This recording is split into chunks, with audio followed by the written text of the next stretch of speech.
Hello friends, நல்லா இருக்கீங்களா? இன்றைக்கி நம்ம ஒரு புதுவித நீர் உருண்டையும் ஒரு பால்கோவா, அதுவும் ஒரு புதுவிதமான ஒரு பால்கோவா. எல்லோரும் எப்போதும் செய்கிற மாதிரி உள்ள பால்கோவா இல்லை. நீர் உருண்டையும் பால்கோவும் புது மாதிரியான டைப்பு. அது எப்படி செய்கிறோம் பார்ப்போம். தேங்காவை நம்ம கருப்பு தோலை எடுத்துகிட்டு இதை அப்புறம் அரைச்சி வச்சுக்கிறோம். மிக்சியில் போட்டு நல்லா மையாக அரைச்சிடுங்க. ஒரு அரை மூடி தேங்காய், கோதுமை மாவு ஒரு 2 டீஸ்பூன் எடுத்து வச்சுருக்கு, நெய் 3 டீஸ்பூனு, கொஞ்சம் முந்திரி பாதாம், அது சுகர் 2 டீஸ்பூனு, குங்குமப்பூ கொஞ்சம், 2 ஏலக்காவை நசுக்கி வச்சுருக்குது, மில்க் மேட் எடுத்து வச்சுருக்கு, பால் ஒரு 150 ml. இப்போ நம்ம இந்த பால்கோவா எப்படி செய்வோம்னு பார்ப்போம். ஒரு வானலியில் 2 டேபிள் ஸ்பூன் அளவுக்கு நெய்யை ஊற்றிக்கிறோம்.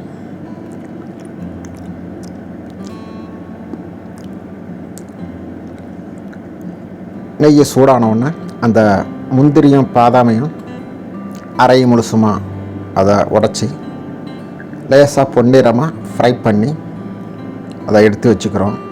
அது ஒரு பக்கம் இருக்கட்டும். அதே நெய்யிலேயே நம்ம அந்த துருவி அரைச்சி வச்சுருக்கிற தேங்காய் இருக்குது இல்லையா, அந்த தேங்காவை அதே நெய்யிலே போட்டு நம்ம அப்படியே வதக்குறோம். ஒரு மீடியமான ஃபயரில் வச்சு அதை வதக்குங்க. இது கோதுமை மாவு ஒரு 2 டீஸ்பூன் அளவுக்கு சேர்த்துக்குங்க. எல்லாத்தையும் சேர்த்து அப்படியே வதக்குனீங்கன்னா இந்த மாதிரி ஒரு பதத்தில் வரும். நல்லா வெந்து நல்லா வந்தோடனே, கலர் வந்தோடனே ஒரு 150 மில்லி பால், பாக்கெட் பாலோ ஃப்ரெஷ் மில்க் நீங்கள் எது வேணுமே சேர்த்துக்கலாம். அதையும் சேர்த்து நம்ம நல்லா கிண்டுறோம்.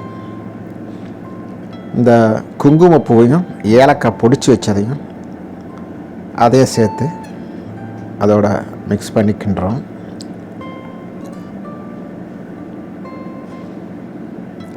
எடச்சி மார்க் பால் டின்னு மில்க் மைடு இல்லாட்டி கண்டென்சட் மில்க்கு, இது ஒரு 2 டீஸ்பூன் அளவுக்கு சேர்த்துக்குங்க. இதில் ஸ்வீட் இருக்கும், அதனால் நம்ம சுகரை கம்மியாக போட்டாலே போதும். ஒரு 2 டீஸ்பூனு சுகர் போட்டாலே போதும்.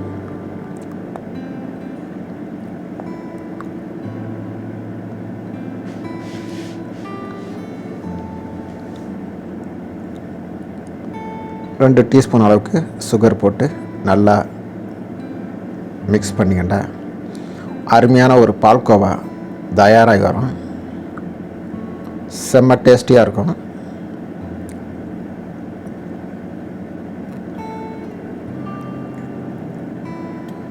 ட்ரை பண்ணி பாருங்கள். ஒரு டீஸ்பூனு கடைசியாக நெய்யையும் அந்த வறுத்து வச்சுருக்கிற முந்திரி பாதாமையும் நட்ஸை போட்டு நல்லா சேர்த்து நம்ம கிண்டுறோம்.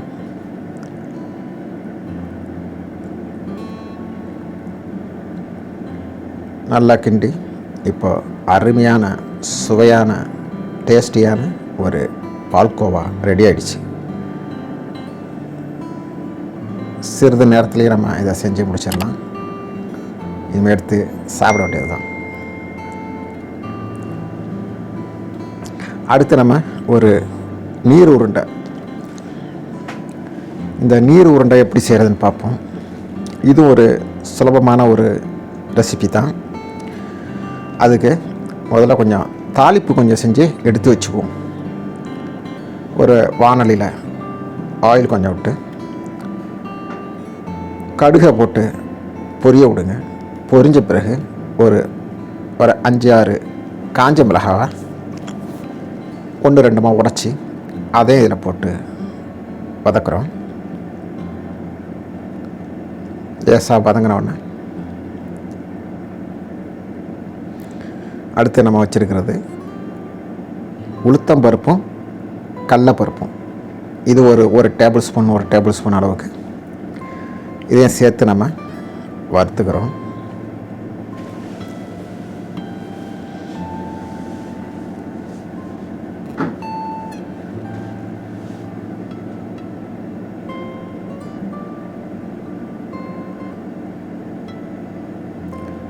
நம்ம சேனலை இது வரைக்கும் சப்ஸ்கிரைப் பண்ணாட்டி சப்ஸ்கிரைப் பண்ணிக்கங்க. லைக் பண்ணுங்கள், கமெண்ட் பண்ணுங்கள், ஷேர் பண்ணுங்கள். அவசியம் லைக் பண்ணுங்கள். கொஞ்சோண்டு கருவேப்பிலை கொஞ்சம் போட்டு அதை மிக்ஸ் பண்ணி தனியாக எடுத்து வச்சுக்கோங்க. அரிசி மாவு அல்லது இடியாப்ப மாவு கொஞ்சம் குறன்னு இருக்கணும். அந்த மாதிரி அரிசி மாவு எடுத்து வச்சுங்க. ஒரு அரை மூடி தேங்காவை துருவி வச்சுருக்குறோம். அதை இதில் சேர்த்து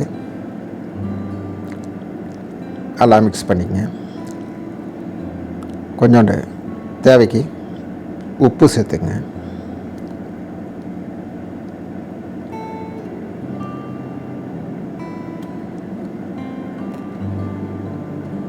இது நீங்கள் சுடு தண்ணி தான் ஊற்றணும், பச்சை தண்ணி ஊற்றிடக்கூடாது.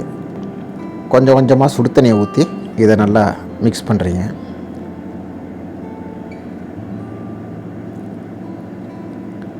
மிக்ஸ் பண்ணிவிட்டு அந்த நம்ம வானிலையில் ஃப்ரை பண்ணி வச்சுருக்கோம் இல்லையா, அது எல்லாத்தையும் இதில் போட்டு சேர்த்து மிக்ஸ் பண்ணுறோம்.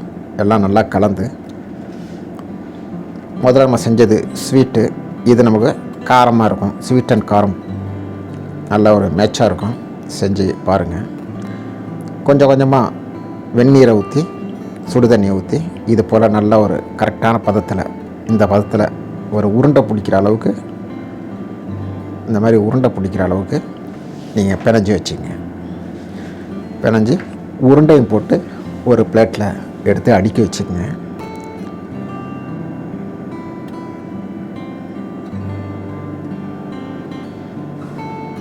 இப்போ ஒரு இட்லி பானையோ இல்லை இது போல் ஒரு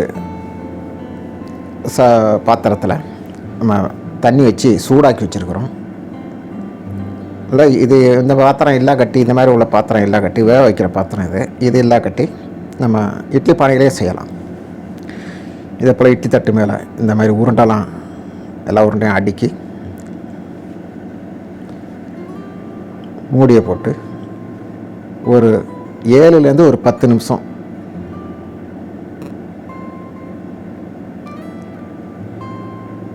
இட்லி பானையாக இருந்தால் ஒரு 10 நிமிஷம் ஆகும். இந்த எவர் சில்வர் இந்த அடுப்பாக இருந்துச்சுன்னா, இப்போ பாத்திரமாக இருந்துச்சுன்னா ஒரு 7 நிமிஷத்தில் உங்களுக்கு ரெடி ஆகிடும். அதை நீங்கள் பார்த்துக்குங்க. 7 ஒரு 10 நிமிஷத்தில் எடுத்து திறந்து நீங்கள் அதை ஒரு கத்தியால் அப்படியே கட் பண்ணி பார்த்திங்கன்னா நல்லா வெந்திருக்கும்.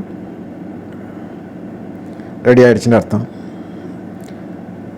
உடனே நாம் அடுப்பை ஆஃப் பண்ணிவிட்டு அதை எடுத்து வெளியே எடுத்து சாப்பிடலாம். அருமையான நீர் உருண்டையும் பால்கோவாவும் தேங்காய்பால் சேர்த்த பால்கோவா, ஒரு வித்தியாசமான ருசியான சுவையான பால்கோவா நீர் உருண்டை. ட்ரை பண்ணி பாருங்கள். செஞ்சு சாப்பிட்டுட்டு எப்படி இருக்குன்னு கமெண்ட் பண்ணுங்கள். வீடியோ பார்த்துட்டு பிடிச்சிருந்தா லைக் பண்ணுங்கள். உங்கள் ஃப்ரெண்ட்ஸுக்கு ஃபேமிலிக்கெல்லாம் ஷேர் பண்ணி விடுங்க. இது போல் நிறையா பயனுள்ள வீடியோக்கெல்லாம் நம்ம சேனலில் இருக்குது. போய் பார்த்து என்ஜாய் பண்ணுங்கள். தேங்க்யூ ஃபார் வாட்சிங். அடுத்த வீடியோவில் சந்திப்போம்.